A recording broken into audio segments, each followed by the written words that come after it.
Waving her hands. Yeah.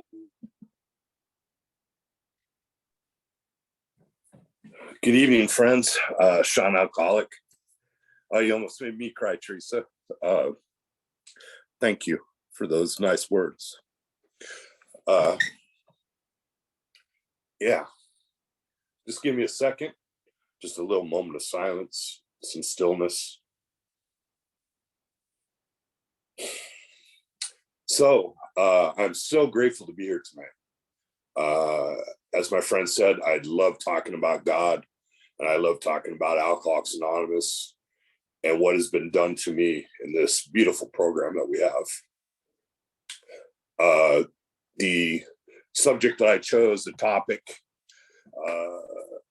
through self-forgetting one finds, through forgiveness one is forgiven.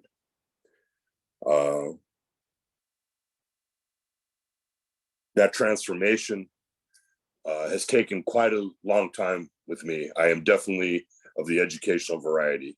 First and foremost, I also want to say my home group is 435 Compton Intergroup. If you're ever in Southern California and you're looking for a meeting, please look us up in the city of Compton. Would love to have you at my home group. And we believe in sponsorship, God, the big book. If you base your sobriety on that foundation, you will not fail. My sobriety date is August 3rd, 1981. As Teresa said, I got sober young. I was 16 years old when I recovered from a hopeless state of mind and body. I was given that first jewel of recovery, freedom from the bondage of alcohol. I wish I could tell you, well, not really. My story is my story. I came to you fine folk. I hated God, wanted nothing to do with God and church folk, religion. A lot of that has to do with being raised in a faith, trauma that transpired in my life. And really, honestly, I was addicted to playing God. I didn't know that when I got here. I used AA as a whole as my higher power. And I was able to get freedom from the bondage of alcohol from that. But that untreated alcoholism, the spiritual malady, the bedevilments that are listed on page 52, being driven by self-centered fear, self-delusion, self-pity, self-seeking. I had all of that, didn't know it. I thought I was right. I was just trying to live a life of satisfaction. But for me, that was based on my old belief systems, my way of thinking. Everything was external. Money, property, prestige. If I get the right her, the right zip code, the right amount of money, the right stock portfolio, the right career, I'm good. And I pursued all of that and acquired all of it, lost all of it, had it taken away, got it again, over and over and over again. Could never figure out the common denominator of my suffering. And this went on and on and on, several divorces, lost this, lost that, gained that. My life was about all external stuff, the acquisition and consumption of. At 28 years sober, I got completely shattered. I got to that place that is addressed in step 2, second step proposition. God either is or he isn't. I came to a place in my life, another ego-fed proposition that led to another self-imposed crisis. And I was thirsty. I needed to drink. There was only King Alcohol or there was God. See, I thought I had cleverly dismissed anything to do with the God idea. I was self-reliant. I had a lot of confidence. I had a lot of a pretty wide skill set, so I thought. And I was delusional.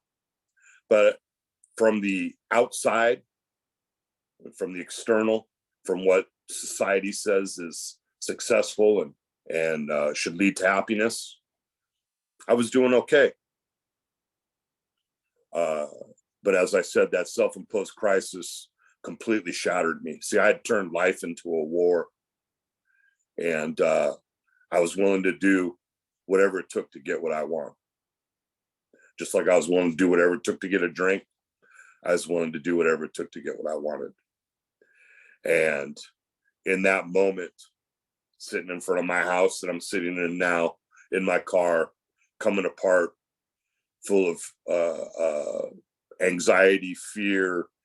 I was mewing like a wounded animal, snot coming out of my nose, hyperventilating, beating on the steering wheel, these sounds that don't even sound human, you know. And as I said, I was thirsty. And I was one who was, this whole God thing, that may work for all of you. And I pretty much was a scoffer. I would smirk. I thought it was weak. I thought it was really amusing. You know, you guys all have this imaginary friend that solves all your problems, and people that live in reality have to go out here and make this happen on their own with their wits about them. You know, I don't have any time for all that fairy tale stuff, you know. And I was not going to capitulate. I actually thought that I would rather burn in hell than give in to some imaginary God. Sounds really tough, you know. And in the end, when I was faced with that drink, when my human resources completely failed me, when I had, as our 12 and 12 says, when all my scorecards were at 0, when I became the all-time loser, there was only King Alcohol or God. And I cried out for help. I just said, help me. I was so destroyed. And I finally saw that I was the problem. I finally came to that place where I had no confidence. I couldn't dust myself off, pull myself up by my bootstraps and into the breach again. I was completely, utterly defeated. And I think that is necessary. I read something by Thomas Merton, I believe it was, and he said 98% of people come to God through suffering and 2% come to God through love. I'm one of the 98%. And from that being shattered, I experienced how hopeless I was, how powerless I was, and how insane I was. I was able to get out of that car and walk into my house. I'd been sitting in there for over an hour, paralyzed, couldn't move. Something had changed. I know today that in that moment, as Bill had moments, my heart truly sought God. And when my heart opened to God, God revealed himself to me. Suddenly, swiftly, immediately. I was filled with this sense of power. I couldn't define it as that then. I realized today that in that moment, I really had a deeper, you may hear it referred to as a second surrender. I had a deeper experience in step 1, step 2, and step 3. It always comes back to those. You know, I can't, God can, I'm going to let him. You know, God's everything or he's nothing. What's my choice going to be? Step 2 is the solution. You know, step 3 is the other pillar of our 12 steps, I believe. Step 3 and step 11. And it's hard to talk about step 11 without talking about how I got there. You know, this transformation, this reordering, restructuring. See, everything inside me had to be leveled, had to be completely destroyed. Meaning those old ideas, my old belief systems, how I operate. And it didn't happen overnight. As William James talks about that educational variety, but something started happening within me and something started being done to me after that third step decision. I got out of the way. How did I get out of the way? In steps 4 through 9, I started letting go. I believe that nothing needs to be added to any of us. We're all beautiful children of God. We're his daughters and his sons. I'm a child of God, and I'm an agent of God. He is my father.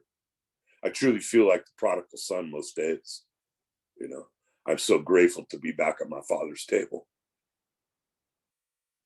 I also feel like Saul on the road to Damascus. You know, one of the other beautiful things that's happened to me in my relationship with God that I believe my father's done for me is that, and I used to think this was an asset. That's how sick I am. That capacity to suffer, that's been removed from me. And God has done that. I didn't do it. That's the beauty of this process and the steps. It is experiential. This isn't educational, you know. In steps 4 through 9, I got to experience God. You know, Bill was so clever. He gave us this your own conception of God, which really ends up being an extension of me. But it's enough to get me to create that willingness. Bill talks about willingness being key. And it truly is. That's about the best I can do. Become willing. And then something is done to me. I know I didn't do it. I know that God did that to me. And God works through so many different agents.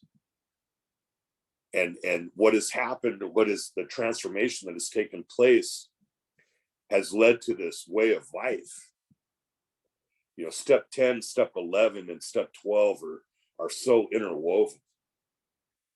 You know, that conscious connection with God through prayer and meditation.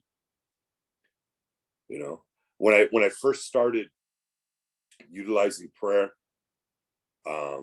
as a way of life, as a practice, it was very mechanical. Just like my third step decision, when I first started practicing that on daily, you know, because I believe that I do have to die daily, the death of self. You know, every day I have to be willing. I love Chuck C's book, A New Pair of Glasses, and he talks about, and Dr. Tebow also talked about in his papers about the ego rebuilding itself. You know, so I have to die daily, and that willingness, the willingness that to give away my free will, the most precious gift, the largest gift that God gave me, I willingly gave it back to him. And now I yearn for God's discipline. And discipline isn't punishment. You know, discipline is the practice of these principles that are spiritual in nature. So as I said, my heart now yearns for God. This practice of prayer and meditation, these spiritual tools that I get introduced to, specifically and precisely in the big book of Alcoholics Anonymous. I get to turn from self and turn to God, turn to love, turn to my brother and my sister, turn to service. I get to pause. I never paused for anything. Everything was based upon my thinking and my feelings, not principle, my thoughts and my feelings. A life lived under that as your driving force, well, no wonder we are riddled with self-centered fear, which I didn't even think I had. I just thought I was angry. I didn't even realize I didn't have enough consciousness to understand that it was truly fear. And I was afraid of everything. You know, that selfishness, self-centeredness is truly the root of my trouble. You know, if you're here and you're one who believes that alcohol is your problem, I have no argument with you. I hope you find freedom from the bondage of alcohol. much good comes from the fellowship. But there is a difference between the spirit of the fellowship and the fellowship of the Spirit. I got sober on meetings and pitches and the fellowship. Today, I have found peace. I have found comfort in my own skin. I have a quiet mind. I have joy and love. And I am anchored to spiritual principles. And I'm in service to my Father and to my brothers and sisters. I am walking on the broad highway. That is the proper attitude. Letting go of that prejudice, practicing self-honesty. There's a couple more I can't remember. They're on page 55. But prayer and meditation practice, utilizing those tools that are laid out in the chapter Into Action. I was talking about not being able to pause, impulse being a command. Today, when I'm in doubt and fear, agitated, I can pause. I can ask for the right thought, the right action. I can sit without having to react. I can wait for the inspiration. I can wait for life to unfold. I've learned to watch, to become aware. I've learned to ask for help. I'm not one who started praying early on in sobriety. I thought it was childish and weak and rather silly. Just do what you got to do. Take your lumps. If it works out, it works out. If you get caught, basically, because I wasn't living by any I had no moral compass, so principles were on a sliding scale. I thought I was a principled person based upon philosophy and ethics and all that. But like the book says, if a moral philosophy or code of ethics were sufficient, many of us would have recovered. Power marshaled by my will is insufficient for me to have peace of mind, consistency, integrity, joy, any of that. So today, I'm no longer living my life based upon how I think and how I feel. I'm living my life based upon being anchored to spiritual principles and trusting and relying upon God, my higher power, if you will. And what would the principle have me do? What would God have me do or be? Strong sponsorship, I believe in.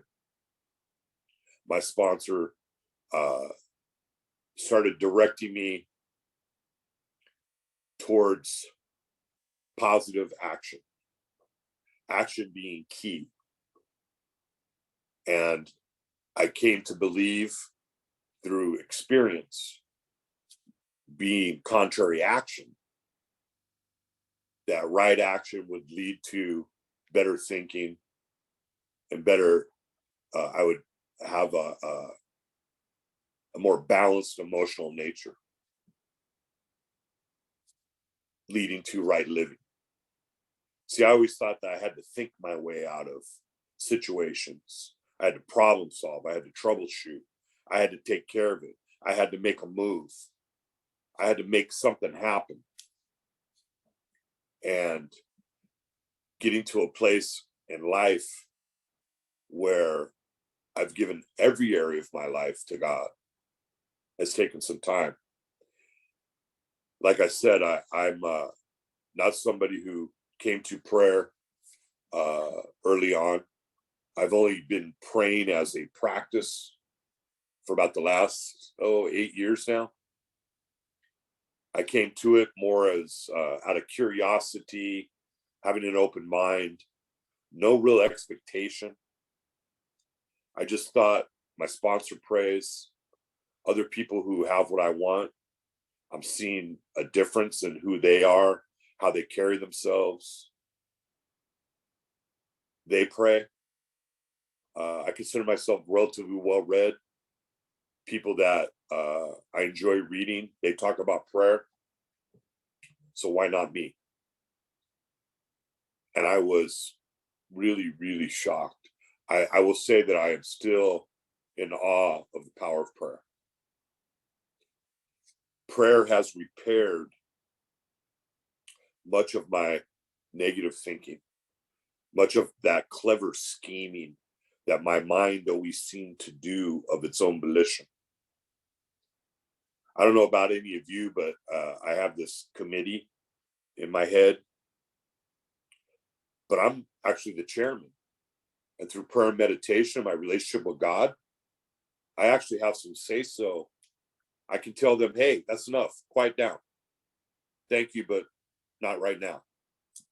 I have this one that really thinks that it knows everything, has an opinion on everything that everybody says, knows best, and really wants to exert its influence. It tries to tell me it's for their good, but really it's self-seeking and self-serving. And I no longer try to deny that, the existence of that part of me. I'm amused by it. And I have compassion. And I just tell them, yeah, I hear you, but go sit down. We'll talk later. And what I found because of my prayer and my meditation practice, that they respond, they listen. When I ask God to help me, they listen. Especially that one poor one that his idea and his advice to me, and he only has one, he's a one-trick pony. A drink would make that better. A drink would fix that. He doesn't say too much anymore, but every once in a while, he'll jump up from his seat and he'll run to the front of the room and yell that at me. And I just tell him, yeah, go ahead. He tries to disguise it. I was at a LA Kings game. I'm a hockey fan, and we lost to you guys just a few days ago. But I was at Crypto Center, and it came across the board, Jameson Ginger Lime. I thought that was brilliant. And that voice in my committee, he paid attention to that, and he came running up. Man, that sounds thirst quenching. It sounds like it's tasteful, a proper drink. You got sober really young. You deserve, all that kind of garbage. And I just laughed. I was with my friend. She's in the program too. I told her, we both laughed about it, and it quieted down. This is from prayer and meditation. This is from conscious connection with God. I will also tell you folks, and I don't brag about this because it is nothing to be bragging about. I never thought and knew that the rules applied to me. I always thought that rules were just for church people and people who were too dumb and slow to figure out the angles in life. And I learned that the rules applied to me somewhere around 29, 30 years sober. That means like stop signs and traffic signals and, all the kind of laws and, So I've been practicing those a lot. At 34 years sober, I almost killed myself behind my two worst defects of character, lust and greed. I hadn't given those areas of my life to God. I thought I knew more about women and money than God did. So, God, you take care of the A stuff and all of that. But women, money, I got that. That's my area of expertise. I almost killed myself, literally, not figuratively. Was hospitalized several times, had all kinds of health issues. I have given those areas of my life to God, and I have found such freedom. I have found freedom from greed, financial insecurity, financial fear. My lustful nature has gone back into a normal, natural, God-given instinct. It has gone from being selfish to love and in its normal functioning place. That was really the door, the final block that has really brought me into a life of service. Really brought me fully engaged and aware, and there's always room for growth, and I continue to evolve into service, being my brother and my sister's keeper, being a member of my community, doing what's right because it's the right thing to do for people who need things done for them. And I miss lots of opportunities, love and kindness towards all. I miss opportunities, but man, when I do that awareness, when I see it, and I don't let fear, or I'm too busy, or leave it for the next person, or act like you didn't see it, even if it's just a kind word, it doesn't always have to be some monetary thing. It doesn't have to take a lot of time, but sometimes it does, you know. And it has opened my life, and it has filled my heart with so much love. I really feel that is my purpose, being of service. It is really a gift. I get to do it. I get to experience that. It's not obligatory. And if it is in the beginning, as we're practicing this way of life, that's okay. Because then we can get to this place where it's part of our transition, our transformation, and doing things obligatory because sponsors told us to, you know, because we're under the lash of this disease of alcoholism, and this is life and death. That's okay, you know. And most of all, I don't beat myself up when I fall short. I ask God, how can I do better? I was sitting in a meeting at my home group, and my Tuesday noon meeting, I love this meeting. Any given Tuesday at noon, there's over 400 years of sobriety there. It is such an amazing home group. There's a large number of people who got sober together, who have stayed sober together, who live in these principles together, who have a relationship with God and a mutual joy and love of this way of life together for a significant amount of time. And the kindness and love and joy and acceptance that I feel there is amazing. And I was sitting there, I was thinking, man, why can't I feel this way all the time? Well, you know, I'm a human being and I'm an alcoholic, you know, and I suffer from all these fractures and crevices and, you know, defects of character, and I was made this way.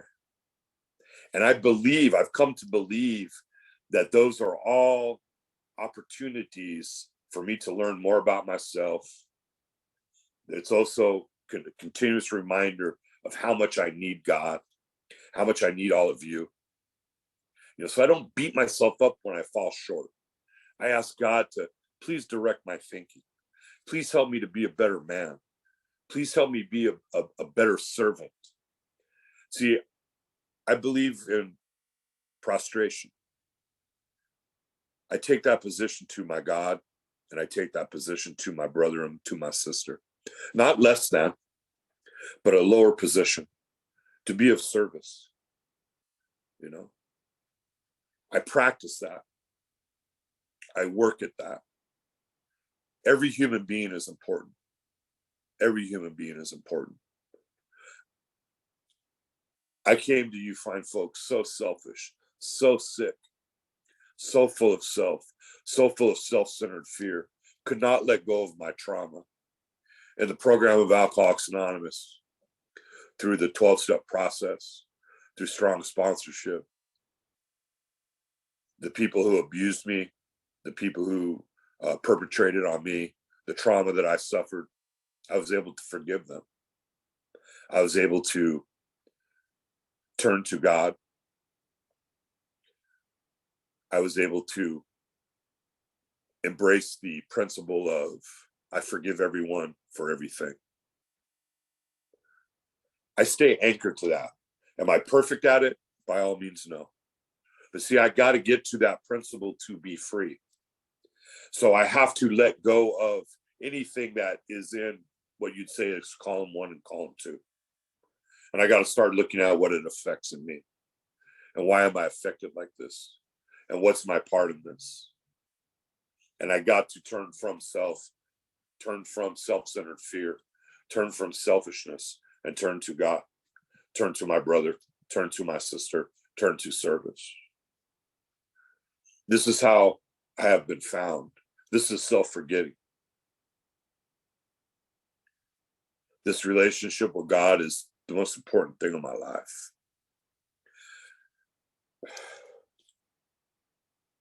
The joy that right relation to God brings to me from who I was, how sick I was, how deeply I suffered, how I always felt that you were all going to betray me, that nobody understood me, that I was always going to be alone, that nobody got me, that I'd just soon put 2 in the back of your head as look at you, but I needed so much from you. I had such needy dependencies and demands. But through my relationship with God, through this 12-step process, I don't need anything from you today. But the beauty of that, the juxtaposition there is, I've never felt closer to you. How does that happen? Well, I'll tell you how it happens. It happens through the 12-step process that brings me to a power greater than myself that'll solve all my problems, who I can trust and rely on, who's my best friend, who is this power that allows me to live in this world that is scary, that is full of greed, corruption, insanity, deep sorrow and need, but is also full of wonder and joy and integrity and power and beauty. See, I've moved away from that negativity and I've moved into this positive way of life. What's your perspective? You know, doesn't mean I'm blind. It doesn't mean that I don't see social injustice. It doesn't mean that I don't want better for mankind, you know, but I stay in the world of the spirit. You know, my feet are here on the ground because I'm supposed to be an agent of God. I'm supposed to carry this message. And the message is the message in the big book, Alcoholics Anonymous. If it can't be reconciled with the big book, it's just an opinion from my perspective. You know, but I'm a member of Alcoholics Anonymous. This is how I found God. I also use a lot of outside literature in addition to, not in lieu of. Foundation for me is the big book in the 12 and 12. I'm a big reader of Richard Rohr. I am a big fan and reader and listener to Eckhart Tolle. I love Thomas Merton. I find great solace and comfort and inspiration and tools to practice, not just theorize, not just talk about, but to actually practice. I do a lot of different meditations. I love the stillness that is created in my life. I use chakra meditations. I do a meditation that's based on the St. Francis prayer, which is my favorite prayer. I can also do just stillness and focus on a mantra, an idea. Or you can just sit and be aware of my thoughts and watch and listen. I can talk to God. I can do mindful practice when I'm doing laundry, when I'm taking a walk, noticing the beautiful trees and people's pets and also my neighbors. People used to be afraid of me. People didn't want to interact with me. People come out of their homes today. I don't even know how they know my name. And they say hello. I have some nice little old ladies that cook stuff, and they'll come out of their house. Oh, Sean, please try this. I was thinking of you, and I had some extra. I had somebody show me their whole remodel. I don't even know their name. I'm a crook. People are inviting me into their homes. I'm not out there promoting myself, but I believe that when you are full of God and when you have a belief and you practice principles, that it radiates from you. People can sense that. I want to be in communion with my brother and my sister. I want to treat all people with love and kindness. I work at it. For me, God is the great reality. I saw a movie recently, Everything Everywhere All at Once, all the time. And I believe that's a really great description of the undefinable. I also like The Mystery with a capital M. That whole my conception of God, I see how rudimentary that is, and how genius it was that Bill came up with that or borrowed that. And then as we go through this process and we experience God and we get to know God, we realize that understanding and definition is way beyond me, and it's unnecessary. By knowing God, I know myself and I know you. God is good. God is great. Trusting and relying on God, that transition from self-reliance to God reliance, I wish that for everyone. I wish that for everyone. This is a God help program, not a self-help program. I could go on talking about God, but I feel like I'll start repeating myself. Thank you, Teresa, for the kind words. Thank you to Fellowship of the Spirit for having me. Everyone that has sat and listened with me and listened to my story of my transformation. I hope, I used to say, I hope no one has to suffer as much as I did. I just hope you've suffered as much as you need to get to a place where you have experienced how hopeless, how powerless, and how insane you are. And we have a solution. We have a way out. Strong sponsorship, the big book, and God. On that foundation, you will not fail. Love you guys. Thank you.